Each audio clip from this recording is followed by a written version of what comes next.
the Connecticut Interscholastic Athletic Conference, the Connecticut Association of Athletic Directors, and the Connecticut High School Coaches Association present Parenting Your Student Athlete. Hi, I'm Susie Culver. Things sure have changed since I was a kid. Do you ever hear yourself saying that? Well, it's true, especially at school. Today, schools work hard to provide your sons and daughters with a well-rounded educational experience. Part of that experience is the school's athletic program.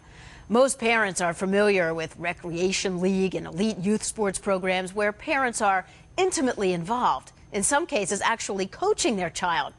It's difficult as a parent to cut the cord and relinquish your child's athletic development to another individual. But this is how they are going to develop and grow into young adults. When your son or daughter enters into a school sports program, it's as if they are being nudged out of the nest and given opportunities to fly on their own. In this video, Mike Golick and I will try to show you how, as a parent, you can help your son or daughter take those independent steps and how the athletic program and the coach will be there to nurture their growth. Mike? Thanks, Susie. The way some parents behave is actually a detriment to their child's athletic experience. In each of the upcoming scenes, we'll identify where things can go wrong and give you some strategies to enhance your child's experience. It's important to do these three things: support your son or daughter and their athletic program, make the school sports experience fun. The less stress, the more they'll have fun. And keep things in perspective. Your student athlete is part of a team, which is part of the overall school effort. Understand where your son or daughter fits in the big picture. Hey, Coach! We're getting nowhere! Let's see some passing! Oh, come on, John! That was pathetic! Bobby was only in for 58 seconds! What are you doing taking him out? That's not fair! Hey, Ref! You're blind and stupid! Watch the game! I'm sending a text message to that coach right now. That wide receiver has dropped 3 straight passes. He needs to put my Alex in. He can do better than that. Hey, Jack! Forget the coach's play! Throw a screen pass! We need some points here! So which of these parents is supporting their student athlete, keeping things in perspective, and making it fun? I think they should all be penalized. That's a parent infraction. Unrealistic parents causing unnecessary stress. 15 yards. Imagine if parents could be penalized by the officials. They hear it all, and so do the players. Was that your dad calling in plays up there, Jack? Yeah, it's hard enough remembering plays and formations without my dad trying to play coach. Can't believe my mom is up there keeping track of how long I'm in the game. It's so embarrassing. You want this team to have fun. When does the fun start? Every parent wants what's best for their kids, but adding more stress to sports doesn't help. To make it fun for your son or daughter, keep things in perspective. Parents need to relax and enjoy the game. Every team in every sport has starters and bench players. They're all important and they're all learning. If you aren't happy about your son or daughter's role, ask them about it.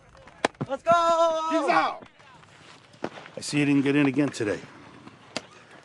Well, keep your head up, keep working hard. I will, Dad.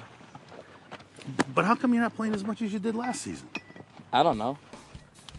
There's a triangle of communication connecting you as the parent, your student athlete, and the coach. It works best when you go through your son or daughter to ask questions or voice your concerns. You always want to be positive and supportive, but you can't take "I don't know" as an answer. Matt, you're in practice every day with Coach Evans. You can't tell me you don't know. Well, last year I played the outfield. I know. Well, this year we have a lot of outfielders. And Coach wants me to back up third base, just in case Davey hurts his ankle again. Well, that makes sense. You're helping the team. That's how the triangle of communication works. It doesn't work if you take your frustrations to the coach first. Hey, Coach Evans. Mr. Bertram, can I help you? Yeah, Coach, you can help me. And you could start by letting my kid play in games more often. Have you talked to Billy at all? I'm talking to you. Sir, it's my responsibility right now to get the players on the bus. What we need to do is have you call the athletic department if you have any unanswered questions. At that point, we'll set up a time to talk. Hey, I want answers now. Mr. Bertram, this is neither the time nor the place. You know that. Good day, sir. If you have a concern about your student-athlete's health, welfare, or safety, you should definitely contact the coach or athletic director. But right before or after a game is never the best time. For any other questions, playing time, lineup, strategies, or practices, always go through your son or daughter first. That's how the triangle of communication works best. Hey, Ump, what do you think of this guy, Mr. Bertram? You're out of here. I'm with you, Ump. Parents, remember, your student athlete needs your support to help make the school sports experience fun. All right, Eddie, you can do better than that. Yeah, too. It can't be fun to have your dad shouting at you from the stands. Edward, hands up on defense. Come on. Jim, sit down. You're making him nervous. But, hon, we've worked on this since I coached Eddie in the 5th grade. You know, I just don't think his coach stresses defense enough. I know you hear your dad hollering at you. I need you to stay focused on the game, okay? Let's have a better second half. Let's go. There are some parents who just don't know when to quit. Eddie, just like worked on at home. Hands up and use your body on defense. Too often, parents want to grab a piece of the spotlight. Jim needs to realize it's not about him. It's about his son and the team. You stunk it up out there tonight, Edward. If you'd have listened to me, you wouldn't have fouled out. Dad, I used my body like you said, and I still got called for the foul. Your coach just doesn't know defense. We're going to go home right now and work on it. Supper can wait. Now, Eddie is definitely not having fun. Instead of criticizing your student athlete, try asking a few questions instead. See if this doesn't work better. Take 2. Hi, honey. So what'd your coach say after the game? We're going to do some more defensive drills in practice. And what are you going to do to get better? Coach wants us to defend better as a team. We've got to pick each other up out there. Well, isn't that what I've been telling you? Yeah, but when you yell at me during a game, it's embarrassing and it gets me nervous. It's not like I'm trying to mess up. After a game, it's usually best to hold off talking about the details. But when you do talk, asking questions helps. And remember to be positive and supportive. That's always a good policy when you're talking about the opposing team and the officials, too. Come on! Up! You need my glasses? What are you, blind? Go, Will. Come on! This team always cheats at home. Hey, did they pay you a little extra for that call? Officials and coaches give their time to make school sports possible. They receive training and deserve respect. When your student athlete is at the plate, it may be hard to keep perspective. But remember, what you say and do is seen by others and sets an example for younger children.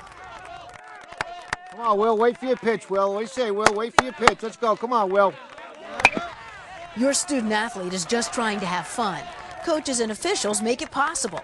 So let the coaches coach and the officials, who are a lot closer to the action than you are, make the calls.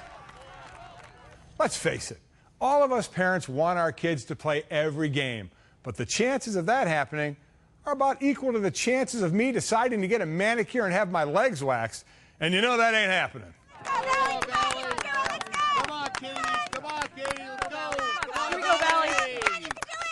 You know, I wish they would put Kathy in the game. She can't be happy sitting on the bench all the time. Go, Jesse, go!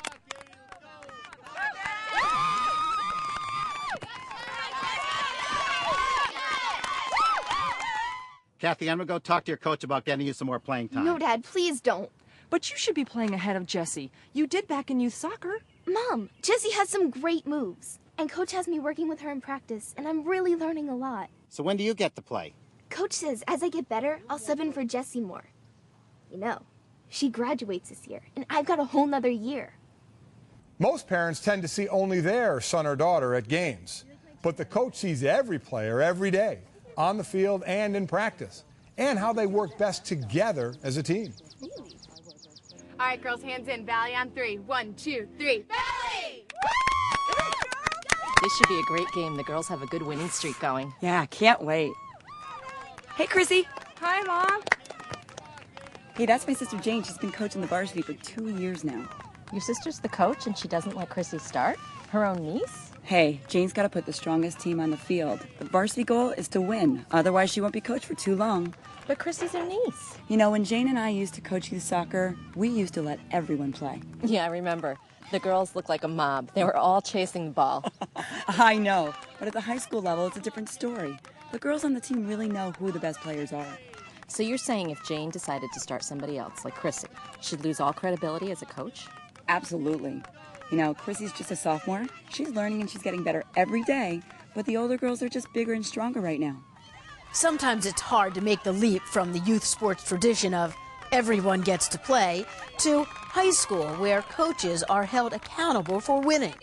But it is a different level of competition for the players and the coaches. Practices are different too. The time that any team spends practicing is precious, so it's important that the coach have each player's undivided attention. All right, Melissa, come across the screen, set your feet, square your shoulders to the basket.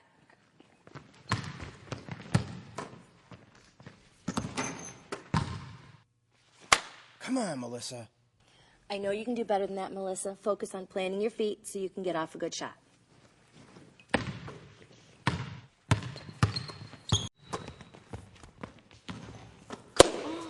I don't know what's wrong with Melissa today. That's her shot. She'll be fine, Dan. Don't worry about her. Say, Cindy and I were going to go get a cup of coffee. You want to join us? You can tell us how your son's doing at college. Come on, bring it in, girls. We've got our big game tomorrow night, and we've got to be prepared. So let's block out everything else and focus on what we need to do to execute. On 3. 1, 2, 3. Focus! You may think you're supporting your student athlete by attending practice, but she may be putting extra pressure on herself when you're there. If you want her to do well, don't be a distraction. Let her focus on the coach. Yes. All right, Melissa. You know, when you're my size, sometimes it's hard not to be a distraction. But you have to resist the temptation to throw your weight around, if you know what I mean. Congratulations, Jaron. You're going to make a great captain. I voted for you. The whole team looks up to you. Congratulations, Jared. This is a real honor. Now take this home to your mom and have her sewed onto your jersey. Thanks, Coach, and thank you, guys. Oh, what, Jared? Good man, Jared. Good man, Jared. Coach Hollins, can I help you? Coach, this is Harold Murphy calling from the Board of Education. I'm calling about my son, Kyle. Is he okay? No, he's not okay. He should be captain of that team of yours, not that other kid.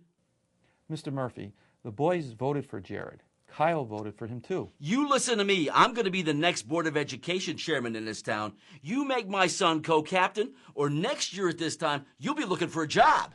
Now, there's no need to make threats, Mr. Murphy. But do you really want your son to get something he didn't earn? What would his teammates think of him? I don't care what they think. You better worry about what I think. You'll see who's got the power in this town. Man, did you hear that Kyle's dad is calling all our parents trying to get Coach fired? Yeah, I'm worried, and it's killing our team. Yeah, and how'd we lose that game last night anyways? We should have crushed those guys. Using your position of power to get special treatment for your son or daughter is never the right thing to do. You may target the coach, but everyone gets hurt, including your kid. Thanks, Mike. And thanks to everyone who made this video possible. As a mother myself, I know it has to be hard to cut the cord. But if you want your student athlete to grow up as an independent adult, it's what you have to do. Just remember to be positive. Support your son or daughter and their athletic program. Make the sports experience fun. That's what we try to do here every day and keep it all in perspective. You and your child will all fit into the big picture. So have fun.